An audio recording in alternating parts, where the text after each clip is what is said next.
الحمد لله نحمده ونستعينه ونستغفره ونعوذ بالله من شرور أنفسنا وسيئات أعمالنا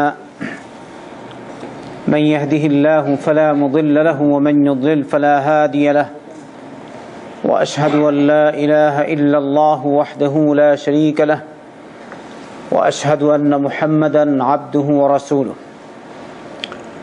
أما بعد فعن أبي هريرة رضي الله عنه قال قال رسول الله صلى الله عليه وسلم لما قضى الله الخلق كتب في كتابه فهو عنده فوق العرش إن رحمتي سبقت غضبي وفي لفظ إن الله كتب كتابا قبل أن يخلق الخلق إن رحمتي سبقت غضبي فهو عنده فوق العرش وفي لفظ آخر لما خلق الله الخلق كتب في كتاب كتبه على نفسه فهو مرفوع فوق العرش إن رحمتي تغلب غضبي سبحان الله وبحمده আবু হুরায়রা বর্ণনা করেন আল্লাহ রাসূল সাল্লাল্লাহু আলাইহি ওয়াসাল্লাম বলেছেন, এই হাদিসটি আবু হুরায়রা রাদিয়াল্লাহু আনহু বর্ণনা করেছেন। লাম্মা কাদাল্লাহুল খালকা কাতাবা ফি কিতাবিহি ফাহুয়া ইনদাহু ফাওকাল আরশ। আল্লাহ যখন সৃষ্টি করলেন অথবা সৃষ্টির কাজ সমাপ্ত করলেন, তখন কাতাবা ফি কিতাবে তিনি তার কিতাবে লিখলেন, আর ওই কিতাবটি তার কাছে আরশের উপরে রয়েছে। তাহলে আল্লাহ কোথায় আছেন? আর আরশে ওই কিতাব রয়েছে। সুবহানাল্লাহ। কি ইন্না রহমতি সাবাকাত গযবি, নিশ্চয় আমার রহমত আমার গজবের আগে চলে। যদি আল্লাহর রহমত আল্লাহর ক্রোধ আর রাগের আগে চলতো না, তাহলে পৃথিবীতে এইসব জালিমদেরকে আল্লাহ বিচরণ করতে দিতেন না, সব কয়টিকে একসাথে ধ্বংস করে দিতেন। চাই ছোট জালিম, চাই বড় জালিম, চাই নাস্তিক জালিম, যারা আল্লাহকে অস্বীকার করে সরাসরি আল্লাহর অস্তিত্বই মানে না, নাউযুবিল্লাহ, একটা জালিমকে আল্লাহ পৃথিবীতে বসবাস করতে দিতেন না, কিন্তু আল্লাহ তাদেরকে অবকাশ দেন। ইন্না রহমতি সাবাকাত গযবি। আল্লাহু আকবার। অন্য লফজে বা শব্দে আসছে ইন্নাল্লাহ কাতাবা কিতাবান قبل أن يخلق الخلق إن رحمتي سبقت غضبي فهو عنده فوق العرش। আল্লাহ সুবহানাহু ওয়া তাআলা সৃষ্টির পূর্বে একটি কিতাব লিখেছেন, আর লিখেছেন আমার রহমত আমার গজবের আগে চলে। আর ওই কথাটি বা ওই কিতাবটি লিখা আছে আরশের উপরে আল্লাহর কাছে। অন্য শব্দে এসেছে লাম্মা খালাকাল্লাহুল খালক। তাহলে এখানে এই হাদিসের ফর্মে গেছে সৃষ্টির পূর্বে, আর দুই শব্দে লাম্মা খালাকাল্লাহুল খালক, সৃষ্টি যখন সৃষ্টি করলেন, কাতাবা ফি কিতাবিন কাতাবাহু আলা নাফসিহি ফাহুয়া মারফুউন ফাওকাল আরশি। ওই সময় একটি কিতাবে লিখলেন তার নিজের ব্যাপারে, আর ওই কিতাবটি আল্লাহর আরশের উপরে আছে। ইন্না রহমতি তাগলিবু গযবি, নিশ্চয় আমার রহমত আমার ক্রোধের উপর বিজয় লাভ করেছে। তাহলে গালিব মানে আমার ক্রোধের উপরে সে বিজয়ী হয়ে আছে। তাহলে বিজয়ী হয়ে কিরকম? মানে আল্লাহর রহমত গজবের আগে চলে। সুবহানাল্লাহ। এই সব হাদিস দ্বারা হাফিজ শামসুদ্দিন যাহাবী রাহমাতুল্লাহ আলাইহি বোঝাতে চেয়েছেন আল্লাহ পাকের আরশ রয়েছে আর আল্লাহ রাব্বুল আলামিন আরশে মুআল্লায় রয়েছেন। যদি একই ব্যাপারে তিনি কত হাদিস উল্লেখ করতেন, কিন্তু এর দ্বারা আমরা অনেক মাসআলা জানতে পাচ্ছি, আরও জানতে পারবো যে রব্বুল আলামিন এর দয়ার গুণ বড় গজবের গুণ থেকে। এই জন্য আল্লাহ আর রহমানির রহিম। তাই সহিহ রিওয়ায়াতে এসেছে আল্লাহ রাসূল সাল্লাল্লাহু আলাইহি ওয়াসাল্লাম বলেছেন আল্লাহ পাক 100টি রহমত তৈরি করেছেন, এর মধ্যে থেকে একটি রহমতকে পৃথিবীর বা সমস্ত সৃষ্টির মধ্যে বন্টন করে দিয়েছেন। এক রহমত, যার ফলে একজন আরেকজনকে ভালো পায়, মা ছেলেকে, ছেলে মাকে, এক জন্তু আরেক জন্তুকে, জন্তু তার সন্তানদেরকে। আর হাদিসে এসেছে আল্লাহ রাসূল সাল্লাল্লাহু আলাইহি ওয়াসাল্লাম বলেছেন ঘুড়ি তার বাচ্চার উপর থেকে পা তুলে রাখে যেন তার পায়ের আঘাত বাচ্চার উপরে না লাগে, ওই একটি রহমতের গুণের কারণে। সুবহানাল্লাহ। তাহলে এক রহমত 99টি রহমত আল্লাহ 100টি রহমত সৃষ্টি করেছেন, আর এর মধ্যে থেকে একটি রহমত সমস্ত সৃষ্টির মধ্যে বন্টন করে দিয়েছেন, যার ফলে আমরা একজন আরেকজনের প্রতি দয়া করি। এবারে যে দয়াশীল না সে কিরকম শয়তান, ইন্না লিল্লাহি ওয়া ইন্না ইলাইহি রাজিউন। বাকি 99 রহমত আল্লাহ তার নিজের কাছে রেখেছেন। ওই 99 রহমত রব্বুল আলামিন কাল কিয়ামতের দিন মুসলমানদের ক্ষেত্রে, মুমিনিনদের ক্ষেত্রে ব্যবহার করবেন। তাহলে ওই দিন যে আল্লাহর রহমত থেকে বঞ্চিত হয়ে যায় তার মতো বঞ্চিত আর কে হতে পারে? তাই আমরা সবাই চেষ্টা করব ইমানের ভিতরে যেন থাকতে পারি। ইমানের গণ্ডির ভিতরে থাকলে যদি আমরা ইমানের সাথে যেতে পারি, শিরক থেকে মুক্ত অবস্থায় যেতে পারি, তাহলে অবশ্যই আমরা আল্লাহর পক্ষ থেকে মুহাম্মদ সাল্লাল্লাহু আলাইহি ওয়াসাল্লাম যে সুসংবাদ দিয়েছেন সে সুসংবাদ মোতাবেক আমরা নাজাত পাবো ইনশাআল্লাহ। আর যদি ইসলামের গণ্ডির ভিতরে না থাকি তাহলে নাজাত পাবো না। যদি আপনার সম্পর্ক হয় জালিমের সাথে, নাস্তিকের সাথে, কাফিরের সাথে, মুশরিকের সাথে, ইহুদি নাসারাদের সাথে, তাহলে আপনার হাসর ওই ইহুদি নাসারার কাফির মুরতাদদের সাথে হবে। ঠিক না? ঠিক।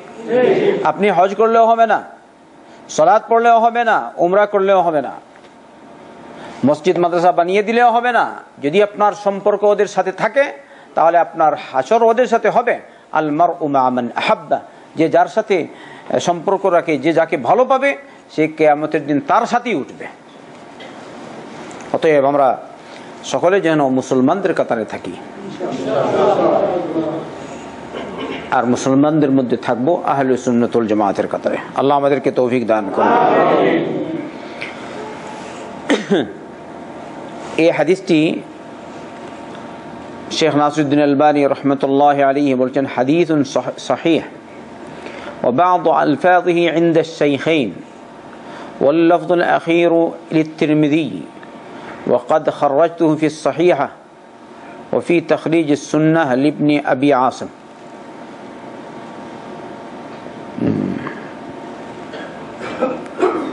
এরপরে হাদিস عن أبي بن كعب قال قال رسول الله صلى الله عليه وسلم يا أبا المنذر أي آية في كتاب الله أعظم؟ قلت الله ورسوله أعلم. فردد مرارا ثم قال أبي الله لا إله إلا هو الحي القيوم.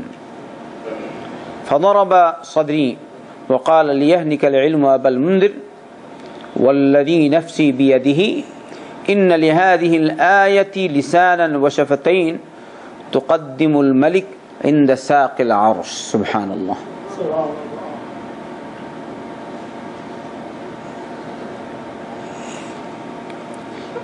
উবাই বিন কাব বলেন আল্লাহ রাসূল সাল্লাল্লাহু আলাইহি ওয়াসাল্লাম বললেন ইয়া আবুল মুনদির, তার ডাকনাম আর কি, হে আবুল মুনদির, আইয়ু আয়াতিন ফি কিতাবিল্লাহি আযম, আল্লাহর কিতাবে সবচেয়ে বেশি মর্যাদাশীল আয়াত কোনটি?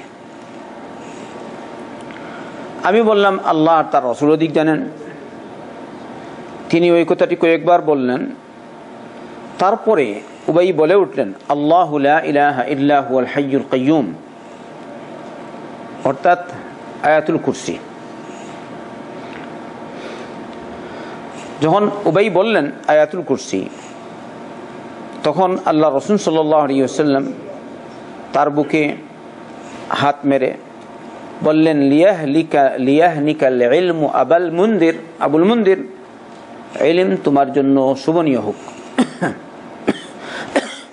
তারপর বলছেন, ওয়াল্লাযী নাফসি বিয়াদিহি ইন্না লিহাযিহিল আয়াতি লিসানান ওয়া শাফাতাইন, ওই সত্তার কসম যার হাতে রয়েছে আমার জান, আমার প্রাণ, এই আয়াতের একটি জিহ্বা আর দুই ঠোঁট আছে।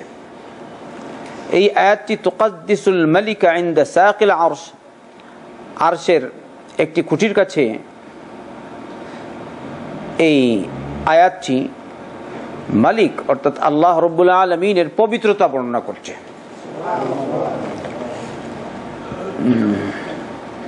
শেখ নাসিরউদ্দিন আলবানী বলছেন, হাদিসুন সহিহ।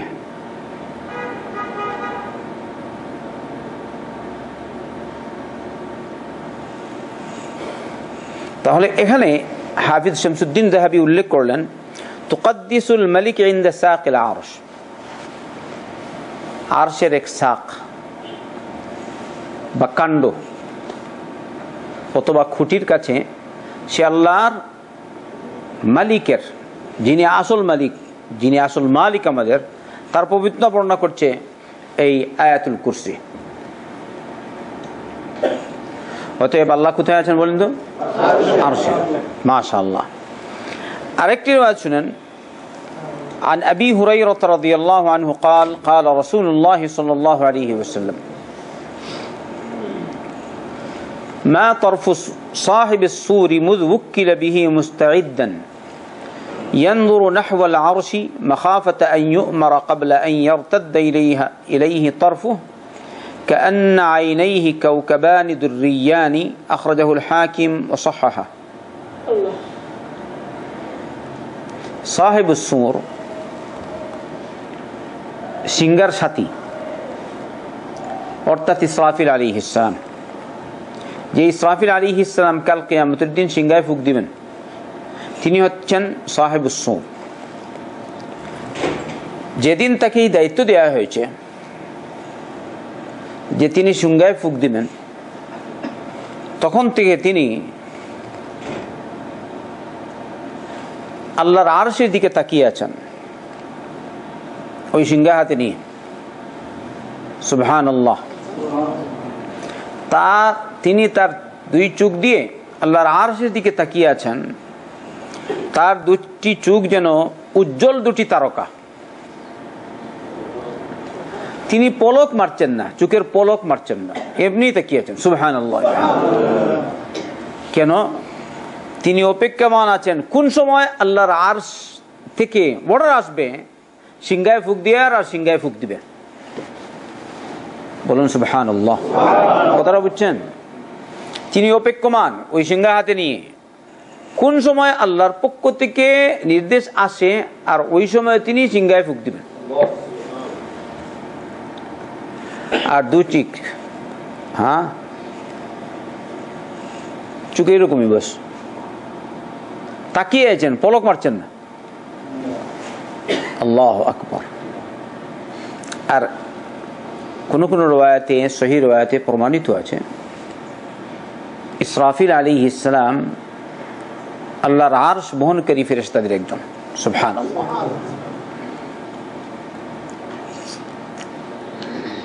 আল্লাহর আরশ।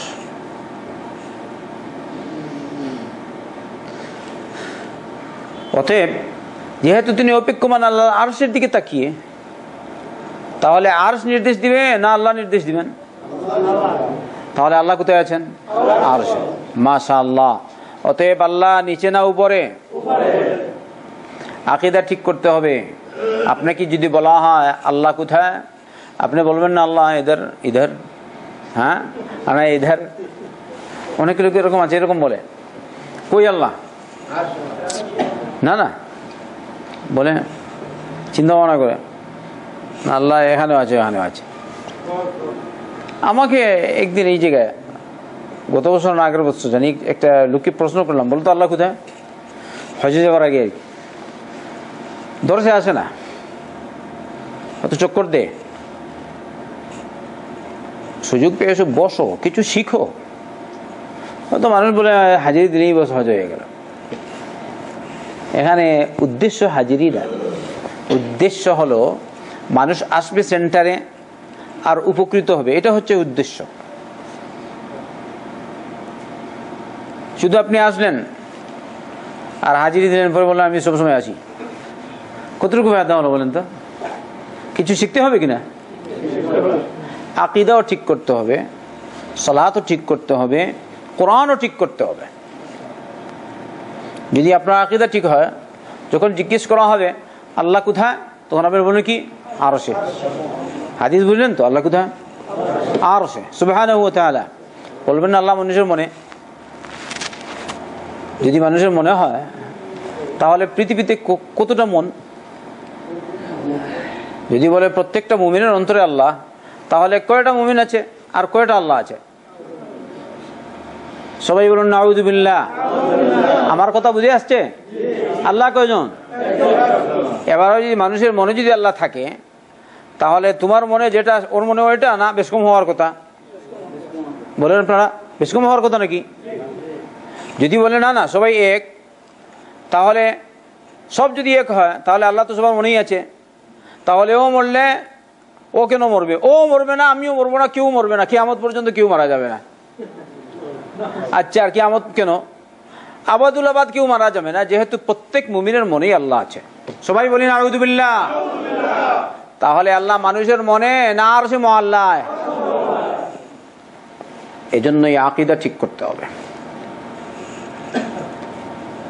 শুধু লম্বা বলি আওড়ালেন, বক্তব্য দিলেন সুললিত কণ্ঠে, কোরআন তিলাওয়াত করলেন মধুর সুরে, হাদিস পড়লেন ওই রকম দাউদি কণ্ঠে, কিন্তু পরবর্তীতে এমন একটি কথা বললেন যে কথার কারণে আপনার সব আমল নষ্ট হয়ে গেল, যেহেতু তার মধ্যে শিরক মিশ্রিত হয়ে গেছে।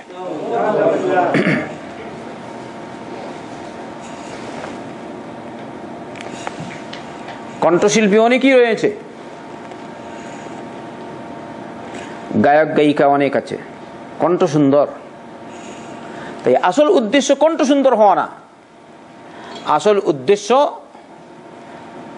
ঈমান আর ইসলাম, আপনার মনে ঈমান সৃষ্টি হওয়া, মনে বিশ্বাস হওয়া আল্লাহর জাতির উপর, মনে পরিপূর্ণরূপে ঈমানি জাগরণী সৃষ্টি হওয়া, এটা হচ্ছে আসল উদ্দেশ্য। কিন্তু আপনি শুধু সুললিত কণ্ঠেই চলে গেলেন। বলল বেদাতি দরুদ, বেদাতি দরুদ পড়ে যদি সবাই হিলে জুড়ে কথা বলে, কারো ঘুম আসে না? ঘুম আসে? গান থিয়েটারে যান, ঘুম আসবে? বেদাতি দরুদ পড়লেও ঘুম আসে না, বেদাতি জিকির করলেও ঘুম আসে না, সুন্নত তরিকায় আলোচনা করলে ঘুম আসে, কোরআন সুন্নত তরিকায় পড়লে ঘুম আসে। কথা বুঝলেন? কেন আসে? যেহেতু রহমতের ফিরিস্তা নাজিল হন। বলি সুবহানাল্লাহ। আর বেদাতের মজলিসে রহমতের ফিরিস্তা আসার কথা না, গানের মজলিসে রহমতের ফিরিস্তা আসবে না, তাই আপনার ঘুম আসবে না। কিন্তু আমরা চেষ্টা করব আমাদের জন্য ঘুম না আসে। আবার দ্বীনি মজলিসে, ইলমি মজলিসে ঘুম আসা, এটা আর একটা দুর্বলতা। যদি আপনি ঘুম নিয়ে আসেন তাহলে শিখবেন কিরকম?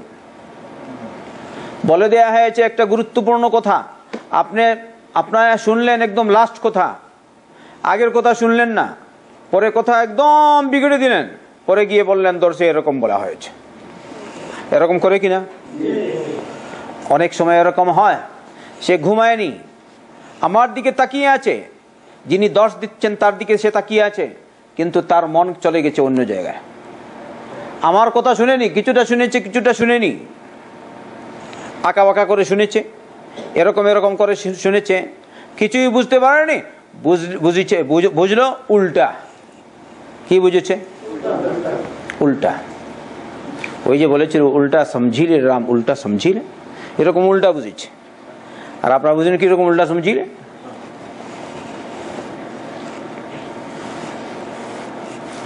একটা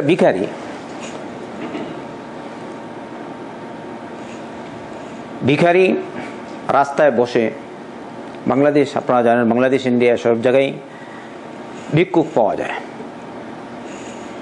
ভিক্ষুকের মান সব ভিক্ষুকের মান সমান হয় না, বিভিন্ন রকমের ভিক্ষুক হয়। আস্তাগফিরুল্লাহ আল-আযীম। ভিক্ষুক সব সমান হয় না। কেউ ভেলকি ভাজি করে ভিক্ষা করে, কেউ এরকম আর কিছু জানে না তো আল্লাহ বলে এরকম ভিক্ষা করে, কেউ কিছু বুঝে না তো এরকমই বাস, আর কেউ এরকম চক্কর দিয়ে এরকম এরকম করে নিজেকে পঙ্গু বানিয়ে, নাউজুবিল্লাহ, আসলে পঙ্গু না, সে পঙ্গু হয়ে গেছে, এবারে গান গেয়ে গেয়ে ভিক্ষা করে। আছে কিনা বাংলার মাটিতে? আবার কেউ অন্যরকম করে ভিক্ষা করে। সেদিন দেখলাম একটা ভিক্ষুক বড়, খুব বিচক্ষণ, তার হাতে রয়েছে পাখি, আল্লাহ আল্লাহ ভিক্ষা করছে, পাখি হচ্ছে তার হাতে, আর পাখি পয়সা নিয়ে আসে, পাখিকে সে পাঠায়, ওরা পয়সা হাতে রাখে, এরকম হাতে রাখলো পাখি, আর ওই লোকজন এরকম সে গান গায় আর বলে আমার এটা নেই, ও বলে ওখানে যা, ও নিয়ে আসে। মানুষ দেখছেন কত বিচক্ষণ, কত চতুর। মানুষের বাইরে তো মনে করবে কমপক্ষে আমার হাতের যে পয়সাটা ওইটা নিয়ে যাক, দেখি কিরকম নিতে পারে কিনা, ভালো লাগে না? সে হচ্ছে এরকম বিচক্ষণ বা চতুর ভিখারি। আচ্ছা, এই যে ভিখারি, এই যে ভিক্ষুক, সে কি করলো? সে বেশি বেশি এরকম গান গাইছে আর বলছে একটা ঘোড়া দিলা দে রে রাম, একটা ঘোড়া দিলা দে, একটা ঘোড়া দিলা দে। ও আচ্ছা, রাম কি ঘোড়া দে? কিন্তু তার কথা মোতাবেক রাম দে আর কি। হিন্দু। আস্তাগফিরুল্লাহ আল-আযীম। শিরক কিনা? কালকে জুম্মার পরে আপনারা যদি ক্লাসে থাকেন তাহলে কুল আউযু বিরাব্বিন নাসের তাফসীর শুনবেন ইনশাআল্লাহ।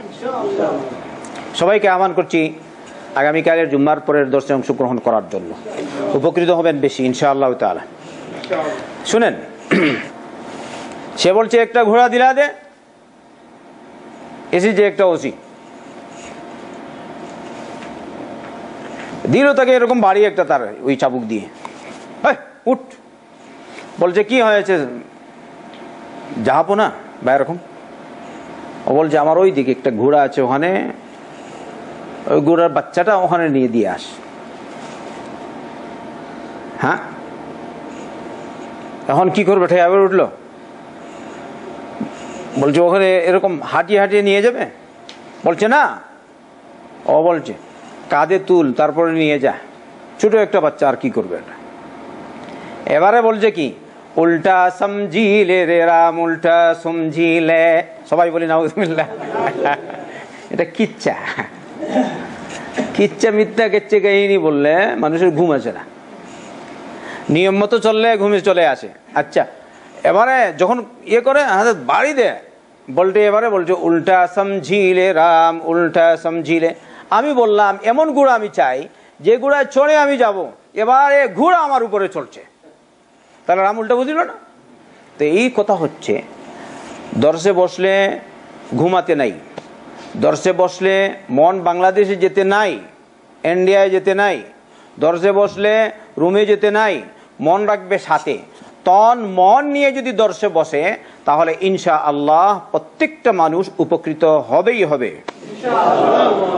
আল্লাহ আমাদের তৌফিক দান করুন। আল্লাহর আরশ। আবু যর আল গিফারি রাদিয়াল্লাহু আনহু বর্ণনা করেন, আল্লাহ রাসূল সাল্লাল্লাহু আলাইহি ওয়াসাল্লাম বলেছেন, আতাদরি আইনা তাগরুবু হাদিহি আশ-শামস, তুমি কি জানো এই সূর্য কোন জায়গায় গিয়ে অস্ত যায়? আবু যর বলছেন, আমি বললাম আল্লাহ আর তার রাসূল অধিক জানেন, আমি জানি না।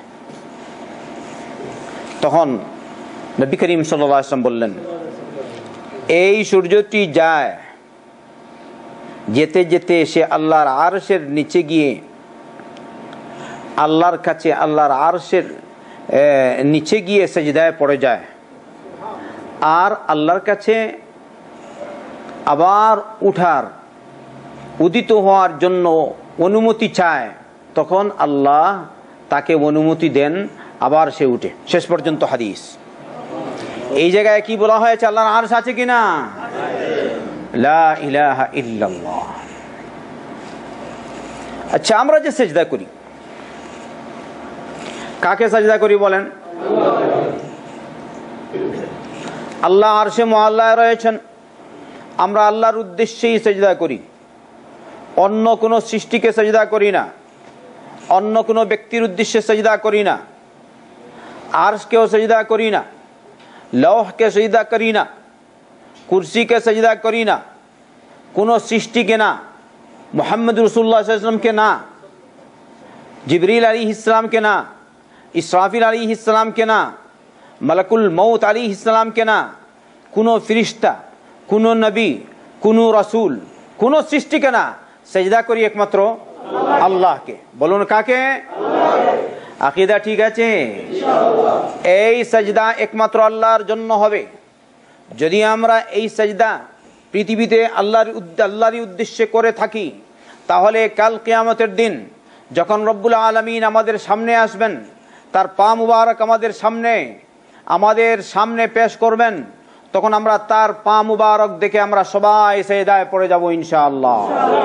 যদি আমাদের উদ্দেশ্য এই পৃথিবীতে আমরা যে সিজদা করছি, আমরা যে সালাত আদায় করছি, আমরা যে যোহরের সালাত পড়ছি, আমরা যে আসরের সালাত পড়ছি, আমরা যে মাগরিবের সালাত পড়ছি, আমরা যে ইশার সালাত পড়ছি, আমরা যে ফজরের সালাত পড়ছি, উদ্দেশ্য যদি আমাদের আল্লাহ হয়ে থাকে, তাহলে কাল কিয়ামতের দিন রব্বুল আলামিনের সামনে আমরা তার পা মুবারক দেখে আমরা সিজদা পড়ে যাব ইনশাআল্লাহ। কিন্তু যদি উদ্দেশ্য হয় বাবা, উদ্দেশ্য যদি হয় দুনিয়া, তাহলে কিন্তু সিজদা করতে পারবো না রব্বুল আলামিনকে। এজন্য উদ্দেশ্য আমাদের হবে সিজদার একমাত্র কে? আল্লাহ। সালাতের উদ্দেশ্য কে? আল্লাহ। দোয়ার উদ্দেশ্য কে? আল্লাহ। যে কোনো ইবাদত করব তার উদ্দেশ্য কে হবে? আল্লাহ। লা ইলাহা ইল্লাল্লাহ। যদি আল্লাহর উদ্দেশ্যে সিজদা করে থাকি, তাহলে আমরা কাল কিয়ামতের দিন রব্বুল আলামিনকে সিজদা করব ইনশাআল্লাহ। আল্লাহ তুমি আমাদেরকে তৌফিক দাও। এই রিওয়ায়াতটি বুখারীতে এসেছে। দেখুন, আল্লাহ যে আরশে রয়েছেন, আল্লাহ যে উপরে রয়েছেন, তার আরেকটি দলিল আল্লাহ রাসূল সাল্লাল্লাহু আলাইহি ওয়াসাল্লাম কানা ইযা আমতারাতিস সামা হাসারা আন মানকিবাইহি হাত্তা ইউসিবাহুল মাতার।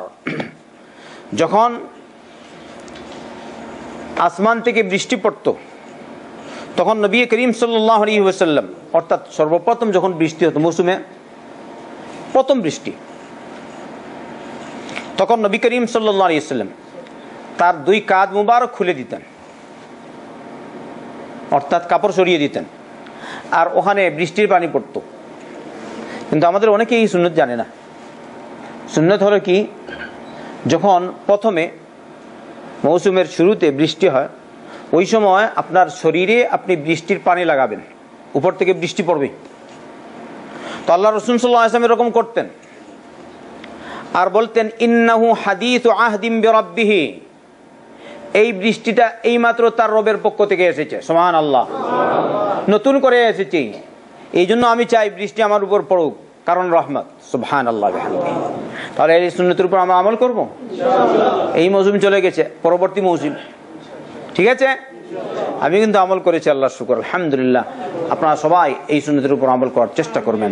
এখানে দলিল কি, এই মাতর প্রথমে এসেছে, এই মাত্র নতুন করে এসেছে আল্লাহর পক্ষ থেকে, তাই এই রহমত, এই মাতর বা এই বৃষ্টি হচ্ছে রহমত।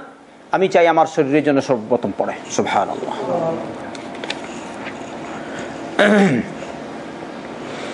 আল্লাহ আরশে মুআল্লায় আছেন, আল্লাহ আমাদের সাথে থাকেন, সাথে আছেন, সাথে থাকা এক কথা আর এই জায়গায় থাকা এক কথা, বেশ কম আছে কিনা? দুইটা জিনিস। আপনাকে যদি বলা হয় আল্লাহ কি তোমার সাথে আছেন, তো আপনি বলবেন হ্যাঁ আমার সাথে আছে। আমাদের সকলের সাথে কে? আল্লাহ আছে কিনা? আল্লাহ আরশে থেকেও আমাদের সাথে আছেন। কিন্তু যদি জিজ্ঞেস করেন আল্লাহ কোথায়, বলবেন কি আল্লাহ আমাদের সাথে আছেন, আরশে থেকেও গুণগতভাবে এটাই বেশি স্পষ্ট। আল্লাহ আমাদের রিজিক দিচ্ছে, আল্লাহ আমাদের কথা শুনছে, আল্লাহ আমাদের প্রয়োজন পূরণ করে দিচ্ছে, চাকুরি নাই চাকুরি মিলিয়ে দিচ্ছে, অসুস্থ হয়ে পড়েছি আল্লাহর কাছে ডাকলাম, আল্লাহ আমাকে শিফা দিল, তো আল্লাহ আমার সাথে না? তার উদাহরণ দেখুন।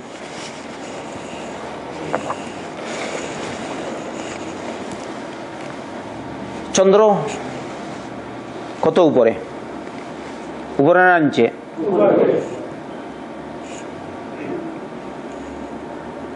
চন্দ্র উপরে,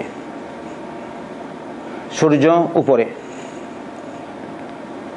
আপনি যদি উপরে মেঘমালা না থাকে, যে জায়গায় যাবেন ওখানেই দেখবেন আপনার সাথে সূর্য আছে, আছে কিনা?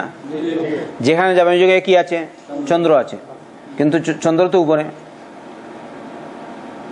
হ্যাঁ সূর্য তো উপরে। আমরা আগে ছোটবেলা বাচ্চা থাকতে এরকম আমরা খেলা করিনি? যারা খেলা করিনি ওরা হয়তো এই জমানার মানুষ, বুঝছেন? এরা বেশ আরাম পায়নি। আর আমরা ছোটবেলা আমরা আরাম অনুভব করেছি, আনন্দ উপভোগ করতাম, ঠিক না? চাঁদনিমার রাত ছিল, জ্যোৎস্নাময় রাত ছিল, মাশাআল্লাহ কত সুন্দর লাগে। এখনই আপনি চন্দ্রের দিকে তাকিয়ে দেখুন কি অবস্থা। যারা একটু মফস্বল এরিয়া থাকে, যেখানে এরকম বিজলি বিদ্যুৎ নাই, ওই সব লোকজনকে জিজ্ঞেস করবেন চন্দ্রের দিকে তাকাতে কি কত আনন্দ লাগে, কত ভালো লাগে, ঠিক না? ঠিক। আপনি এই যে লাইট, বিদ্যুতের এই লাইটের দিকে তাকাচ্ছেন, কত আরাম লাগছে? আরাম লাগছে? আল্লাহ হেফাজত করুন। চন্দ্রের দিকে তাকালেন রাত্রে, তারকারাজির দিকে তাকালেন রাত্রে, কি মাশাআল্লাহ, কি মধুর দৃশ্য। মনে হচ্ছে এই দৃশ্য যদি আমি দেখি আমার মধ্যে রোগ থাকলেও রোগ দূর হয়ে যাবে। সুবহানাল্লাহ। এরকম হয় কিনা আমাদের মধ্যে? কারণ মনের শান্তির সাথে, মনের সাথে অনেক কিছুর সম্পর্ক। মানসিক দুর্বলতার কারণে বেশিরভাগ রোগ সৃষ্টি হয়। আপনি যদি ডাক্তারকে জিজ্ঞেস করেন তা বলবে তারা। হালকা গ্যাস্ট্রিক হয়েছে, বলবে আপনার চিন্তা আছে বেশি, বলে কিনা? ব্লাড প্রেশার হলে বলে তো চিন্তা, ব্লাড প্রেশার তো চিন্তা বলেই, গ্যাস্ট্রিক হলেও বলে। সুবহানাল্লাহ। বেশিরভাগ রোগ মানুষের মনের কারণে হয়। তাই আমি যদি বলি চন্দ্রের দিকে তাকালে আমার মনটা ফ্রেশ হয়, তখন রোগ দূর হওয়ার সম্ভাবনা বেশি। এটা মিথ্যা বললাম না সত্য বললাম? ভালো করে বুঝতে হবে সত্য না মিথ্যা আনতে যুগ। এই জন্য আমি দেখেছি কোন এক বিদ্বান একবার লিখেছিলেন 80% রোগ বা এর থেকে অধিক রোগ মানুষের মনের কারণে সৃষ্টি হয়। আর এই মনের ব্যাধি দূর হওয়ার প্রধান মাধ্যম হচ্ছে আল্লাহর জিকির। সুবহানাল্লাহ। এ সম্পর্কে আপনি হাদিস শুনেন।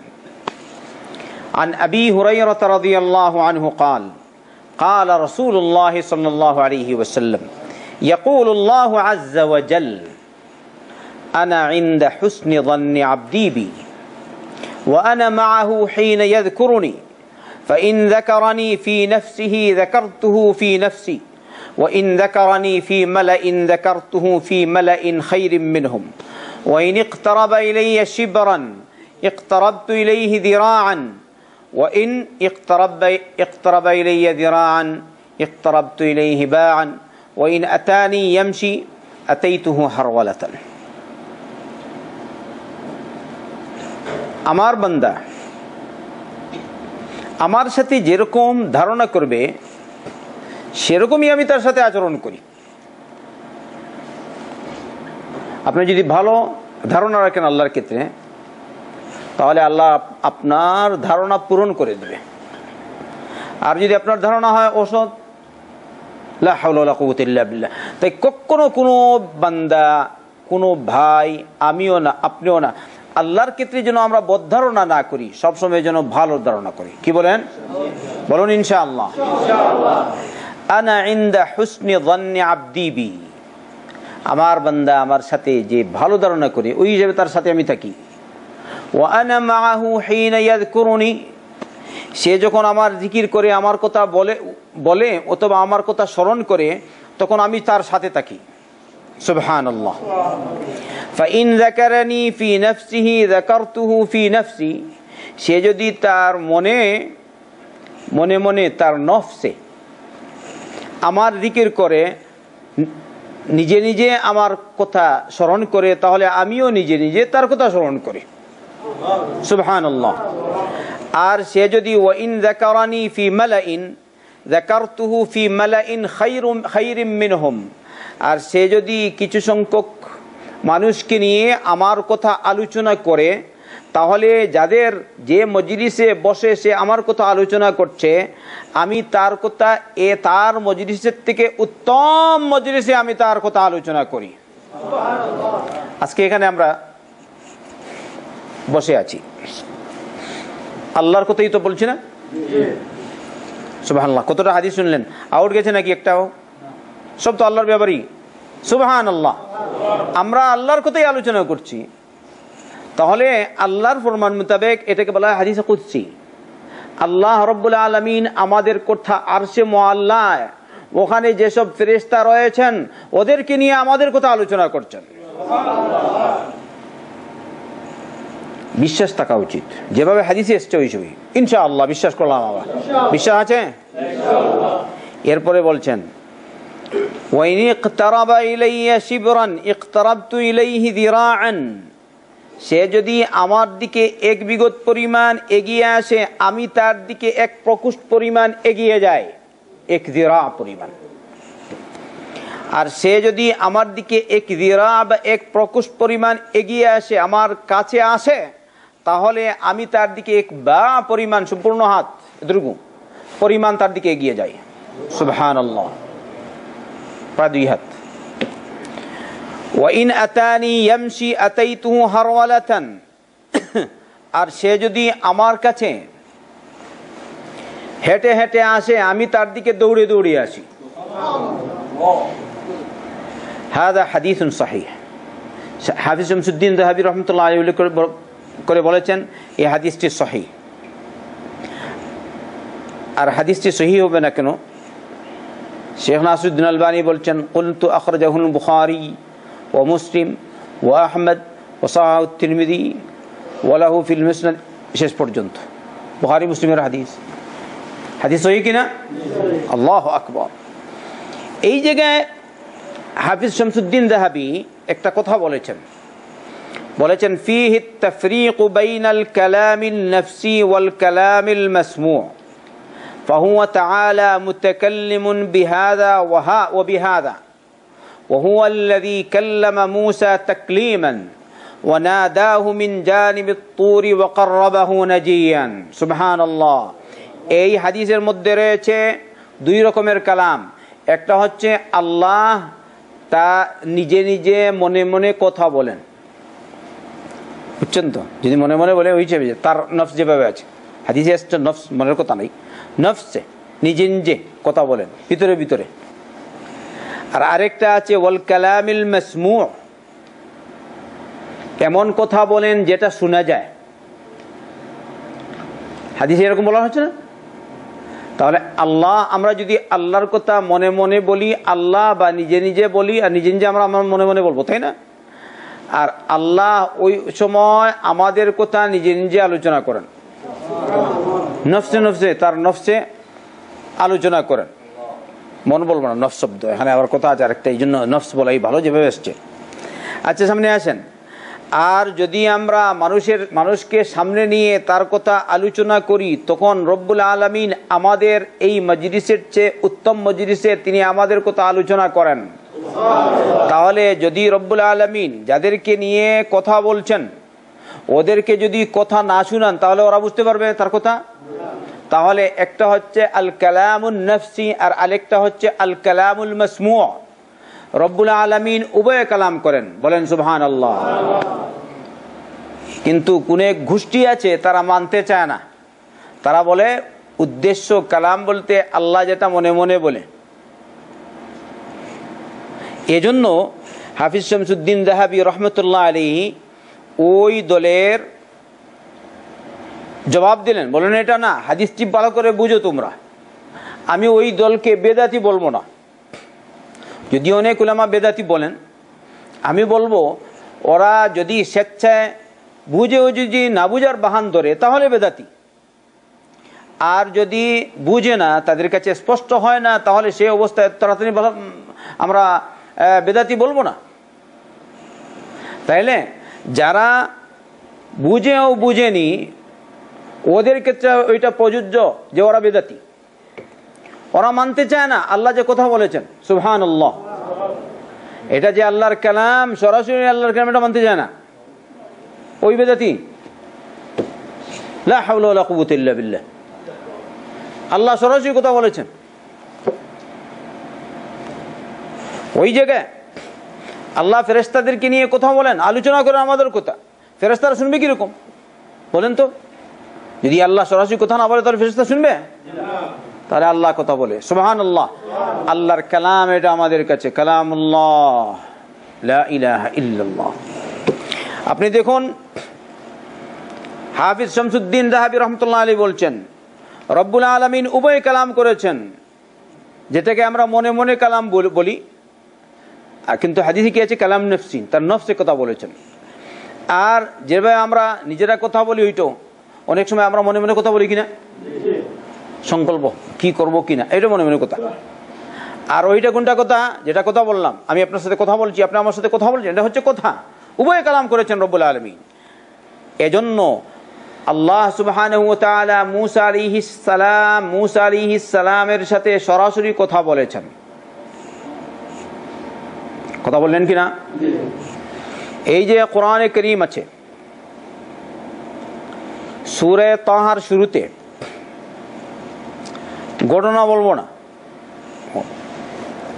আল্লাহ বললেন মূসা আলাইহিস সালামকে, ওয়া মা তিলকা বিয়ামিনিকা ইয়া মূসা, হে মূসা তোমার ডান হাতে কি? আচ্ছা আপনি কি বলেন? আল্লাহ বললেন কি তোমার ডান হাতে কি? আল্লাহ সরাসরি বলেছেন, ঠিক না? ঠিক। কাল্লামাল্লাহু মূসা তাকলিমান, মূসা আলাইহিস সালামের সাথে আল্লাহ সরাসরি কথা বলেছেন সুবহানাল্লাহ। কি রকম?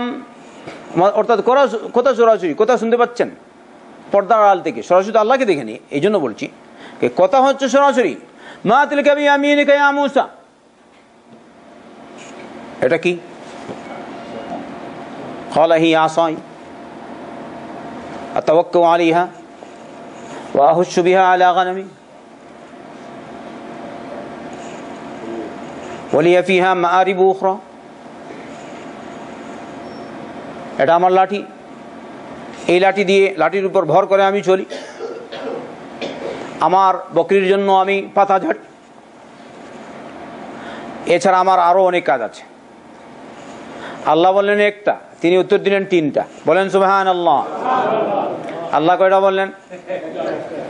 আল্লাহ বললেন এটা কি? তো তিনি বললেন এটা আমার লাঠি, হয় না? তিনি আবার বললেন না, আতাওয়াক্কাউ আলাইহা ওয়া আহুশু বিহা আলা গনামি, পরে দেখলেন আরো যদি বলি তাহলে অসুবিধা হতে পারে, তাই বলে দিন ওলিয়া ফিহা মাআরিবু উখরা, আমার আরো অনেক কাজ আছে। কি বোঝা গেল? মূসা আলাইহিস সালাম আত্মরক্ষার জন্য সাথে লাঠি রাখতেন, ঠিক না? ঠিক। ভাবে কি বুঝে যায় তিনি ওই সময় জওয়ান ছিলেন না যুবক ছিলেন? জওয়ান ছিলেন, যুবক। আর মূসা কি আমাদের মতো নাকি সাল্লাল্লাহু আলাইহি ওয়াসাল্লাম? ওই কিপ্তিকে ঘুষি দিলেন, সাথে সাথেই মারা গেছে, হালকা ঘুষি। আরে মিয়া তুমি এরকম করতে পারো? হ্যাঁ এরকম, হ্যাঁ দামুত। তাহলে মূসা আলাইহিস সালাম কিরকম শক্তিশালী? আচ্ছা মাশাআল্লাহ, এত শক্তিশালী। আবার ওই যে ফিরাউনের জাদুকরদের সাথে যখন লড়াই হচ্ছিল, তিনি বুড়া ছিলেন না যুবক? লাঠি যে আছে সাথে, হ্যাঁ বলছেন।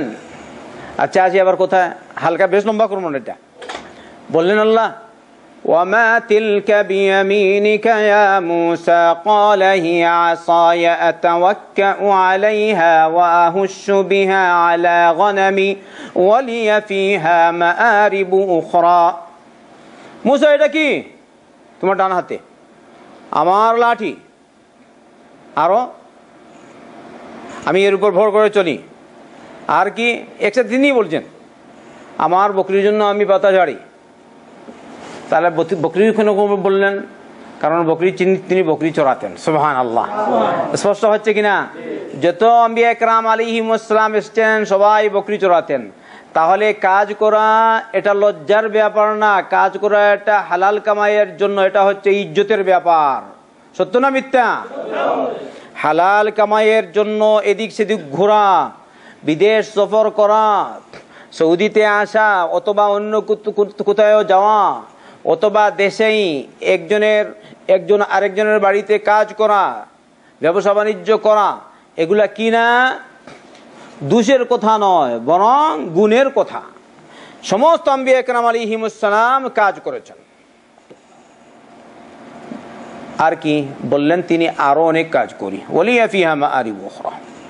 আচ্ছা, আমি লম্বা বলছি না, এখানে আমার উদ্দেশ্য মূসা আলাইহিস সালামের সাথে আল্লাহ কথা বলেছেন। কথা বললেন কিনা? কিরকম কথা বলেছেন? মনে মনে না বস জুড়ে সশব্দে কথা বলেছেন।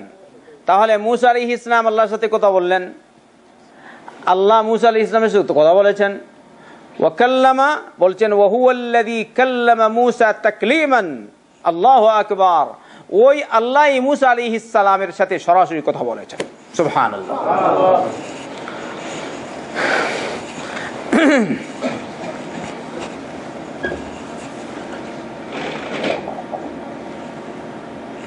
এই আয়াতটি পেশ করে বা এই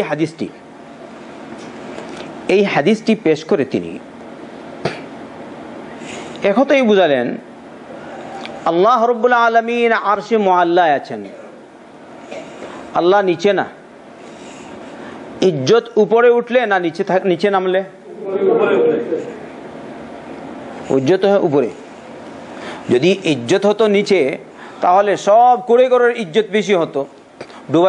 দুবাইয়ে যে টাওয়ার নির্মিত হয়েছে বা মক্কার যে ঘড়ি নির্মিত হয়েছে, তার ইজ্জত থাকতো না। কি বলেন আপনারা? সত্য বললাম না মিথ্যা? তাহলে উপরে, এটা হচ্ছে দুনিয়ার প্রবণতা, দুনিয়াতে আমরা দেখতে পাচ্ছি। কিন্তু রব্বুল আলামিন 7 আকাশের উপরে আরশে মুআল্লায় রয়েছেন। আপনারা পরবর্তীতে দেখতে পাবেন আরো অনেক হাদিস আপনাদের সামনে পেশ করছেন হাফিজ শামসুদ্দিন যাহাবী রাহমাতুল্লাহ আলাইহি। আল্লাহ তাকে জাযায়ে খায়ের দান করুন।